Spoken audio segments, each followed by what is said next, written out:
मेघवर्णं शुभाङ्गं लक्ष्मीकान्तं कमलानयनं योगिवृद्यानगम्यं Vande Vishnu भवभयहरं सर्वलोकैकनाथम्।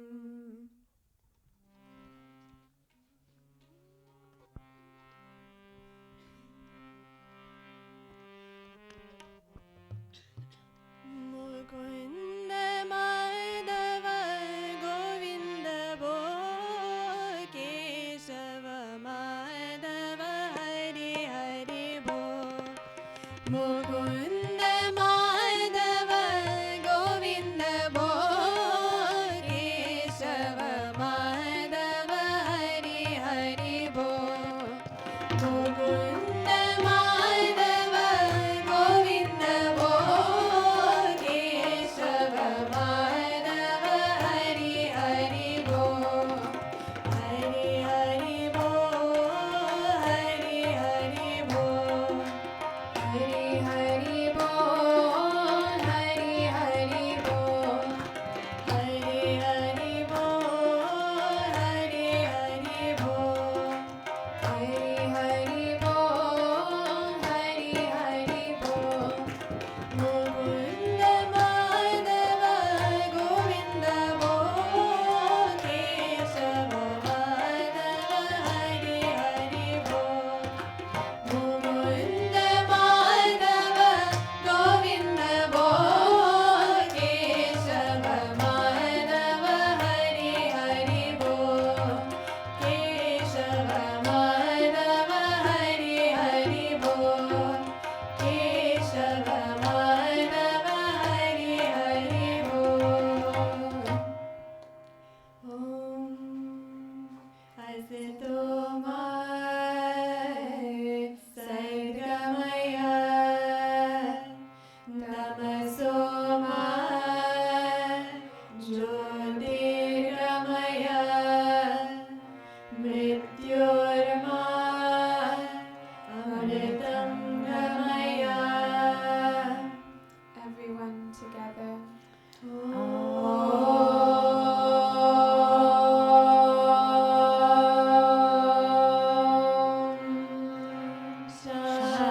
Shanti, Shanti, Shanti.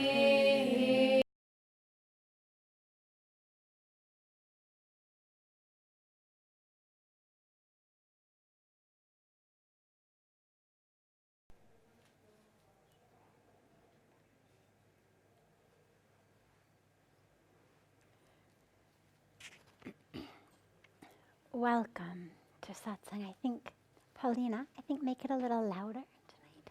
Yeah, thanks. Welcome to Satsang. And apologies for being so late this evening. We had a very, very special long arti with our Honorable Chief Minister tonight. So for those of you who weren't there, that's how we got so late. We just got in from the arti a few minutes ago. So we'll start as always with a question that's come in advance, and then open it up as always to any question that anyone here has.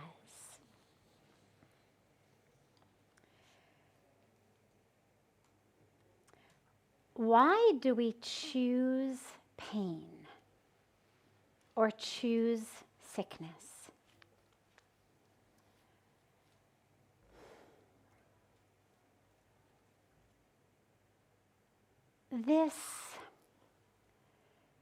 This discussion of where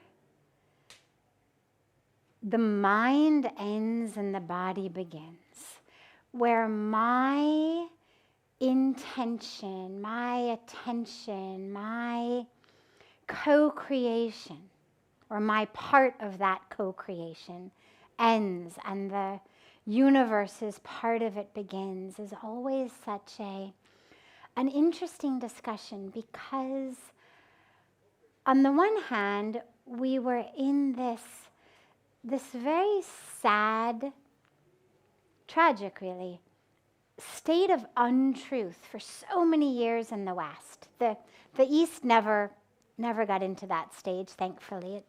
Their wisdom has always been a wisdom of the full being. But in the West, we got into this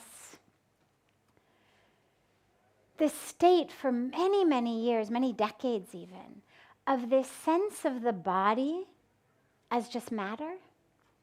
And your sickness, your health, it was all just determined by your genes or by, luck of the draw.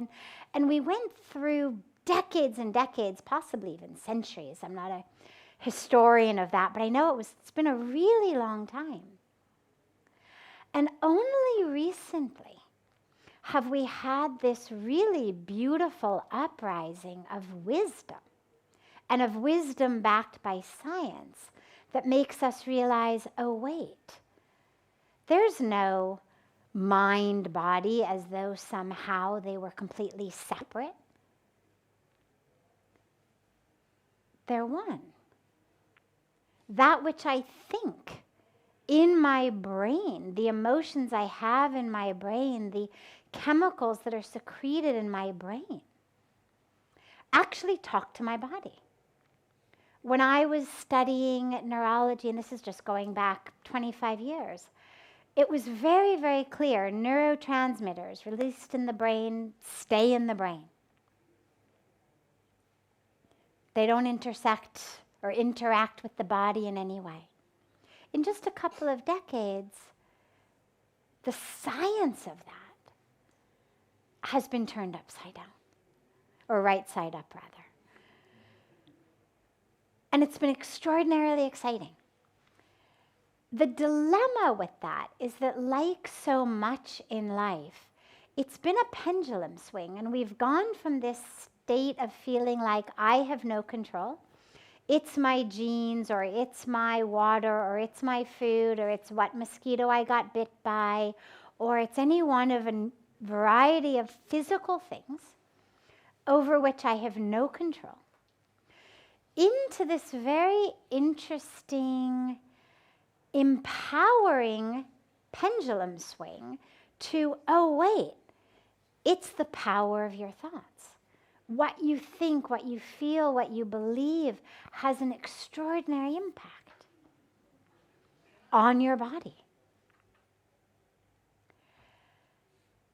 However, like a pendulum swing, it goes sometimes too much into the other side. And the dilemma is we now find ourselves very frequently in this untrue state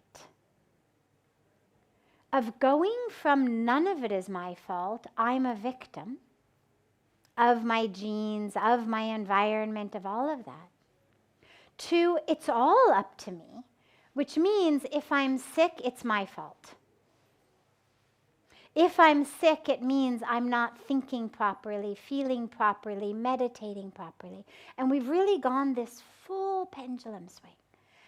And it's really sad, because in so many of our communities of wakefulness, people still get sick. And now, along with sickness, along with the full package deal of what it feels like in my mind when my body is sick, there's guilt, there's shame, there's a sense of lack, as though somehow maybe my spiritual practice isn't good enough. And of course, there's a community that we know thinks like that then just exacerbates my own internal guilt and shame. We know there's a community saying, well, God, if you were so enlightened or such a yogi, why did you bring this illness on? Why couldn't you meditate it away? And this is just as much of a tragedy as being on the other end of the pendulum. And I feel like it's so important to preface this question with it, because when the question says, why do we choose sickness?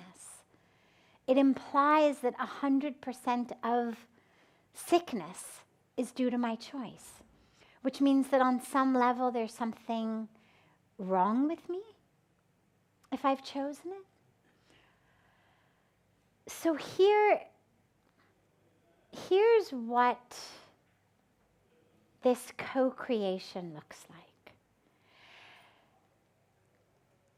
When we say, and even say rightly, we are co-creators, that doesn't just mean in this moment. That includes my entire karmic package. That includes the family of origin that my soul, with my mind, my ego, my subtle body that it chose to incarnate into, that after my last birth, when it was time to take a new birth, and I chose this body, I chose this family of origin, I chose this environment. Well, that's all part of my co-creation. And so when we say that we are co-creating it doesn't mean in the last 5 minutes or even in the last 5 months.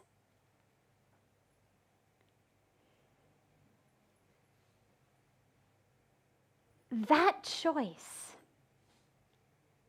was not a choice of, I need to suffer because there's something wrong with me, or a choice of ignorance. Remember that the ultimate goal of a spiritual path, the ultimate goal of life, right? Last night we had this beautiful question of, so my parents say that salvation is the answer. What do you think? So the ultimate purpose of life is to wake up. That's why we take birth. The ultimate purpose of life is to experience the truth of who you are, to experience that light, that truth, that divinity, that wholeness. And sometimes sickness is more conducive than health. And so the sickness is not a symptom of there being something wrong with my spiritual path. In many cases, it is a choice that has been made because the step that my soul, my karmic journey, my unfolding needed was going to take place in sickness. There's a beautiful story of a saint who had the power to kiss away illness. And lepers would come to her and she would kiss their wounds and kiss their wounds and lick their wounds. And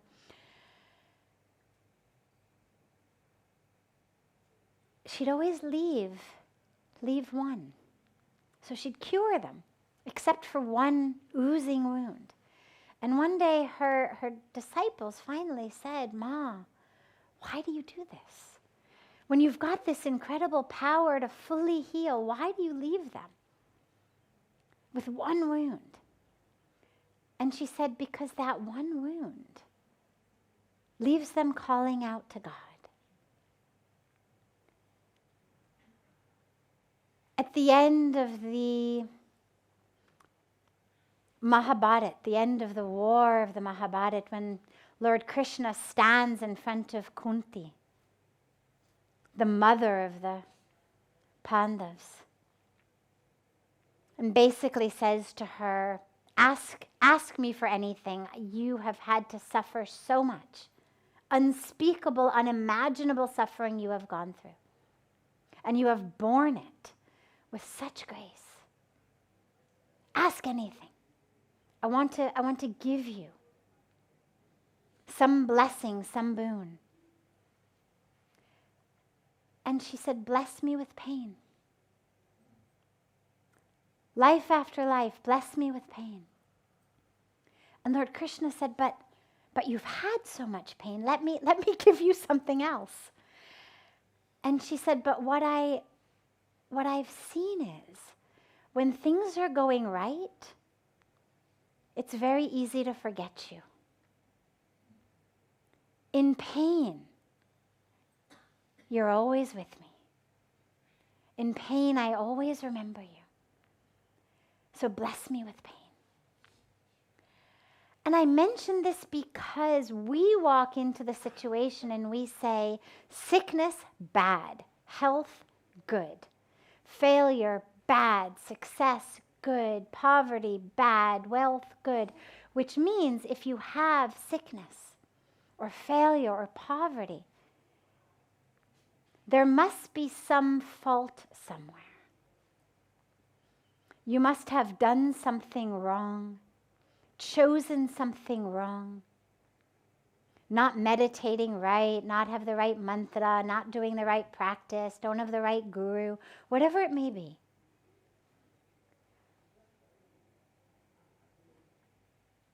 But what we know is the ultimate point is not how physically healthy can I always be. The ultimate point is how awake can I be? How connected to God can I be? And so it's important to also realize that sometimes that choice for sickness is not a choice that stems from dysfunction or a choice that stems from a lack of connection or a lack of Shakti, but a choice that stems from my soul's journey from body to body to body. Knowing that its highest truth is expansion, infinity, bodilessness, egolessness. And there's nothing quite so ego annihilating as illness. You know, I still find myself, I'm 48, I've lived on my own since I was 17. I've been a sannyasi for 20 years almost. And I still find myself when I get sick, and I'm not even talking, and by God's grace, nothing serious. Cold, flu, fever, congestion. There's this part of you inside that's like, oh, you know, Mom, you know, like who's gonna make me tea and who's gonna make me soup, and I want to just, you know, curl up and be in bed, and it's ego crushing if you look at it, because then it's like, who is this? Who is this somehow just, you know, dying for a cup of tea or a cup of soup or for someone to tuck you in or for, you know, a little bit of illness takes that ego and just goes like this. And big illnesses, by God's grace, I've never experienced them personally, but I've witnessed a lot of people I know and love go through them. And it crushes so much of who you think you are, so much of what you think is important, so much of what you think your role in the world is. And that's ego crushing. And remember that the ego crushing is a good thing. That the ego is that impediment on our spiritual path. And so a lot of times we choose things, that higher aspect of us chooses things that our lower sense of self may think, oh no, why? But the higher self knows, because this This is crushing my ego. This is clearing away everything that isn't absolutely essential. Because one thing is for sure, when you are sick, especially if you're really sick, something terminal, something potentially fatal, what random people are gossiping about you is of utter irrelevance. Who's wearing what? Utter irrelevance.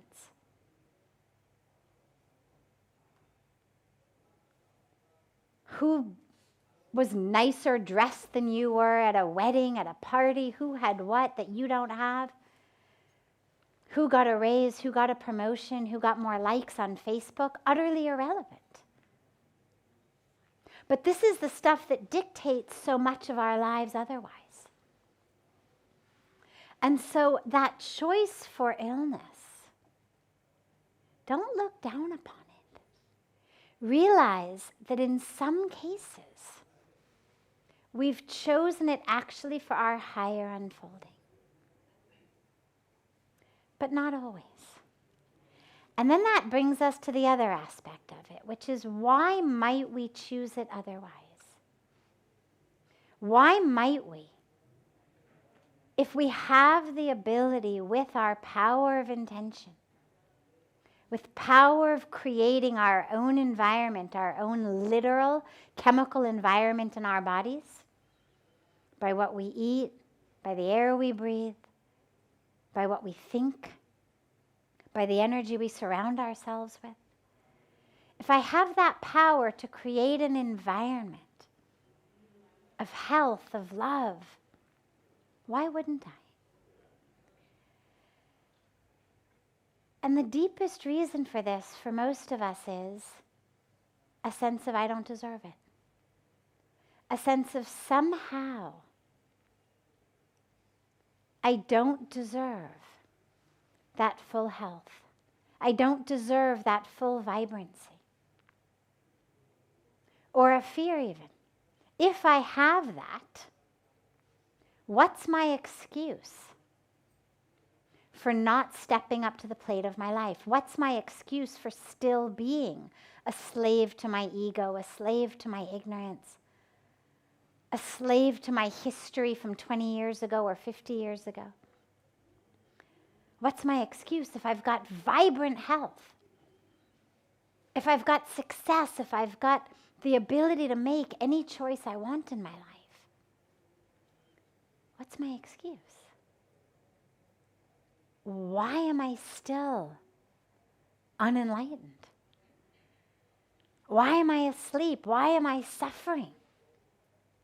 Pain and grudges and jealousy, misery, competition, all this stuff. Why? It's so much easier to just be sick. Because then you don't ask yourselves those things. Then we just ask ourselves, what time do I need to take my next medicine? Should I have something warm or something cooling? Am I going to get well? Am I not going to get well? It's freeing of asking ourselves the really tough questions. So there's a lot of reasons that we choose sickness. What's most important, though, is, should you find yourself sick, rather than berating yourself or judging yourself for choosing it, because here you are in the reality of the situation. And it's always so beautiful to hold out an ideal, what an ideal world looks like, what an ideal me looks like. But it's equally important to be grounded in the real. Where am I in this moment of time and space? This is my current reality. Not what I should have done, could have done, shouldn't have done, made a mistake. Don't go back. Work with right here, right now. In this moment, I have a fever. In this moment, I'm a mucus production factory. In this moment, maybe there's something worse going on. Whatever it may be. That's the present reality. Start there. Don't start 5 years ago, 10 years ago. Don't start blaming anyone or yourself. That doesn't help. But start right here, right now. What is this illness teaching me? Is it getting me closer to God? If not, why not? Because even if I didn't choose it for that, here I am with it. Let's use it for that. How can I, when I experience an illness of the body, realize that I'm not the body? That when the body is in pain, when the body is feverish, when the body is shivering, when the body is failing, realize I'm not the body. I'm not sick. I'm not dying. The body may be. Even if I'm not sick, the body's dying anyway. All of our bodies are dying. Even in the midst of vibrant health, your body is dying. It's what bodies do. But I'm not dying. So that's the first piece. The second piece is, what am I supposed to learn from this? Aside from the highest of getting closer to God. Let that be your meditation. What am I supposed to learn here? And it may be something as simple as you can't burn the candle from both ends. Maybe the lesson in my mucus production factory simply is the last few weeks that I thought I was invincible, that I thought that my body was not actually alive. I thought it was made of steel. I thought it could do anything. Maybe the lesson is just that. Maybe the lesson is as simple as self-care. Maybe it's something deeper. Maybe I notice that every time I'm about to really succeed, I'm about to really do something, I get sick. Every time something is just about to be that next step where I know I'm supposed to go in my life, I get sick. What is it in me that is afraid of taking that next step? What is it in me that's afraid of unfolding? My meditation was getting so deep. And then I got so sick I can't get up in the morning to meditate. What was it that I was seeing that scared my ego so much that it managed to get in cahoots with my immune system and give me a fever? What is it that I don't think I deserve in this world that I was about to get? Where's the self-sabotage coming in?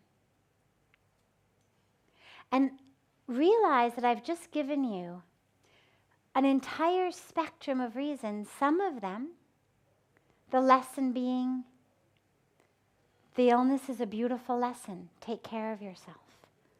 Slow down. Rest. Nourish and nurture the self. And some, the lesson being the exact opposite. Get out of bed and step up to that plate. Only you are going to know that answer. Only you are going to know what that lesson is. So use the time when you're not well to ask yourself that. What's my lesson here? Because the sooner you learn the lesson, the faster you get to move through the situation, whatever the situation may be. But never feel a victim. That's the most important part. Neither a victim of your genes or your environment, but also not a victim of your own minds. Because for those of us on a spiritual path, it ends up being the other thing. And then it's like, oh my God, I didn't think right. No. You are exactly where you're supposed to be right now. If it's healthy, fantastic. If it's sick, that is serving a purpose for you right now. Figure out the purpose. Doesn't mean you're going to be healed. But it means that you're going to get what you are supposed to get from that situation so that you don't have to keep living it, whether in this life or your next life. Because until we learn all of what we're supposed to learn on this journey, we're going to keep coming back and doing it over and over again.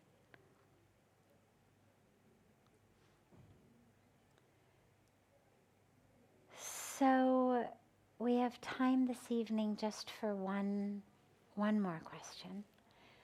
As we began late, but I will open it up for one. Yeah. Since the whole world is basically subjective, everyone has a different perspective on every single matter.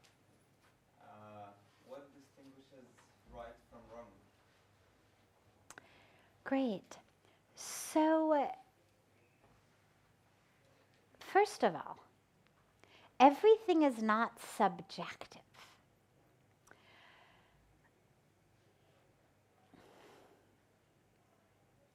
I'm trying to figure out how to do many, many years long philosophy courses in 5 minutes. In a room full of people who may not have even opened the book to page 1, and some who may have had years of study. So here goes.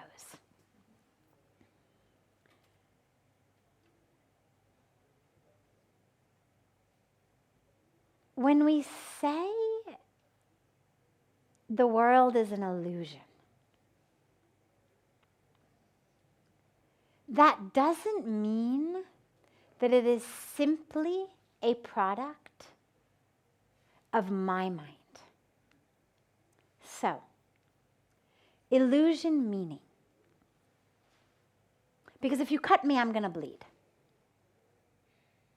And that is true. Now, it's not capital T truth, because my soul won't bleed. And when I talk about capital T truth, it's that eternal truth.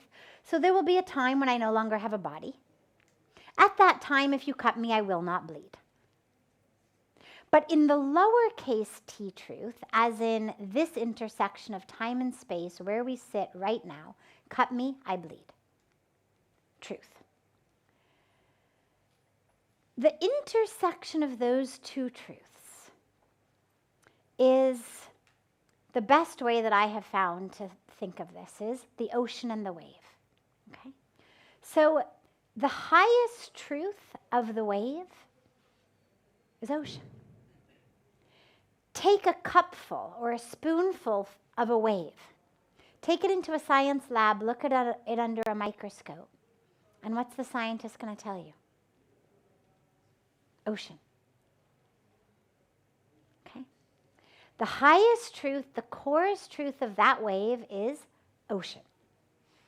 It was ocean before it became a wave. It will be ocean after the wave. It's even ocean in the form of the wave. It never stops being ocean. But for a brief moment, on a certain plane of existence, because in the depth of the ocean there is no wave, but on the plane of existence of the surface level of that ocean, there exists a wave. Now, even though the highest truth is ocean, if you go and you swim in that wave, and it's big, and you don't know how to swim, it can drown and kill you. Non-subjective. Body is dead. Not just because the mind decided, oh my God, that's a big wave, I'm going to die. But actually because the wave has drowned you. Walk into a tsunami, you will die. Body will die. So even though the truth of that tsunami is ocean, and the truth of you is soul, The fact that that massive wave killed your physical body is not subjective reality. It's just not the highest truth. Okay? And that's important, because if we move through the world thinking everything's subjective, then you're right, there is no difference between right and wrong. Why not kill? Why not steal? Why not grab everything and pollute the earth and use and abuse and discard? Why not? But it isn't subjective. Subjective implies there is no truth. And there is a truth. And that truth is God. So like the highest truth of the wave is ocean, the highest truth of the rest of creation, all of creation, is God. Take a spoonful of us, look at it under a microscope that we don't yet have, but someday, who knows, science will invent it, and it'll say, God. There was a time when they thought we were just skin and bones. Then there was a time we got blood cells, our microscopes got better. We now have things called electron microscopes. We now understand, actually you're not skin and bones or blood, you are energy. But we've always been energy. We didn't become energy because we suddenly got a tool that was good enough to study energy. The truth doesn't change. A couple hundred years ago, if you had sat in a science class and the question on the exam was, is the earth round or flat? And you had written flat, the teacher would have marked it correct. Now the earth was round at that time. The earth has not changed shape. But our tools of measurement have changed. And therefore our lowercase t truth has changed. We now know the earth is round. As per today's tools, who knows? We could end up with a tool tomorrow that says, my God, can you believe it? 200 years ago, they said the earth was round. Isn't that funny? They thought everything revolved around the sun. Isn't that funny? I have no doubt we will end up with tools at some point that will render everything we today think about the laws of the universe a joke. Like today we laugh, isn't it funny they thought the earth was flat? Isn't it funny they thought everything revolved around the earth? So the highest truth, God. But then we have this other level of existence of waves that will drown you, of beings that will bleed, and of a truth that is inextricably linked to what we call Dharma. The protection of Dharma is the protection of truth. This is where Mahatma Gandhi said, my religion is truth. Capital T truth. And in that, we end up with tenets and truths about living in this world. But it's exciting if your mind can do it, and it's extraordinarily frustrating until your mind can do it, to hold both realities simultaneously in your mind, which is reality one, there is nothing but God. Nothing but God. Reality two, here I am in this physical existence. There is a law of Dharma that I need to follow, because that is our truth in this intersection of time and space. That is our lowercase t truth. Not as eternal as the capital T truth, but very important for the lowercase t truth. Because if I'm going to actually experience the capital T truth, the only way I can do it is through living my Dharma. It's one thing to say there's nothing but God.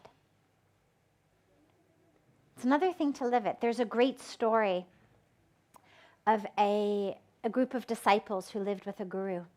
And the guru taught them nothing but God. Everything is Brahman, nothing but God. They go out into the market, the disciples go out into the market one day. They're in the marketplace, and suddenly they hear this yelling, mad elephant, mad elephant, mad elephant is coming. And all the disciples, everybody runs. But this one disciple keeps standing there in the road.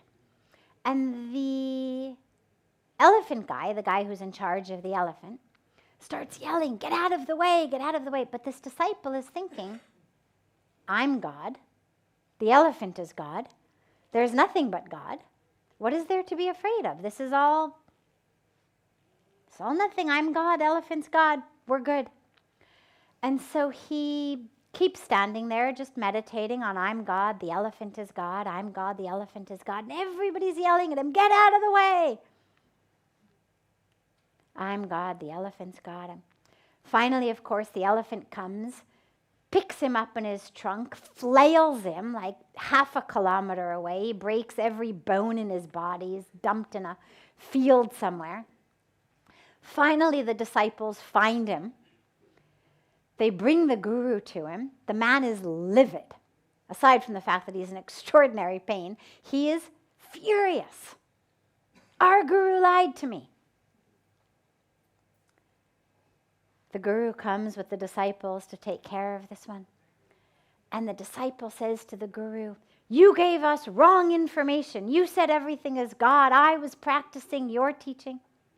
The guru said, no, you weren't. You were practicing it as per your very limited understanding. Because your mind cannot properly, fully comprehend the truth yet of everything as God. And so you understood your God and the elephant's God. But what about everybody who told you to get out of the way? Aren't they also God? Where did you forget they were God? God was screaming at you to get out of the way.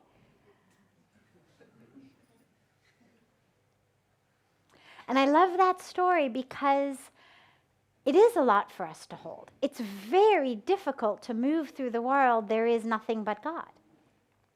And it tends to get manifest as in, there is nothing but God, therefore I can do whatever I want, live however I want. Well, the truth is, somebody who actually lived in the awareness of there is nothing but God becomes the person who treads the most lightly on the earth. This is why our saints and our sages of every religion,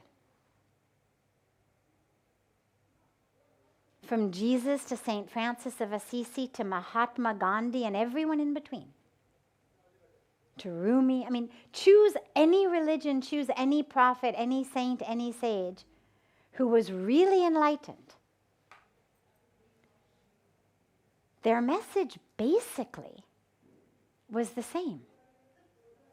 Live simply, tread lightly, serve others.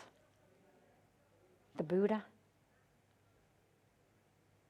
Not one of them got enlightened and suddenly started gobbling up the world and having a whole bunch of promiscuous sex and, harming everyone wherever they went, murdering people who stood in their way. And so when you actually have the real experience of there's nothing but God, that experience takes care of itself. Then there are no questions. Then you know how to live. And until that point, we have what we call Dharma to guide us on the path of ensuring that my body, my mind, my karmic package, my actions, which give me my karmic package, are ones that are in alignment with both the lowercase t truth of my existence and the capital T truth that I know intellectually, but am not yet able to actually experience. Because if I know there's nothing but God, I'm going to see God in that blade of grass. I'm going to see God in that tree. I'm going to see God in that river. This is where Paramahansa Ramakrishna used to bow down at the feet of prostitutes, crying. He saw the Divine Mother in them. So far from the idea there is no wrong or right because everything's God, therefore let me spend my evenings in brothels. What real enlightenment looks like is there's nothing but God. Therefore, these women who are here to sell their bodies or give their bodies for pleasure are actually just the Divine Mother. And so the concept of doing anything wrong becomes a moot point because you couldn't. It's not who you are. But until that, we hold both truths in our awareness at the same time. This is the ultimate truth. It's all God. And until that is in every cell of my being, I live in alignment with this lowercase t truth of here in this intersection of time and space. And it's the fastest way to actually get to the capital T truth. Because it pulls you out of all of that separation.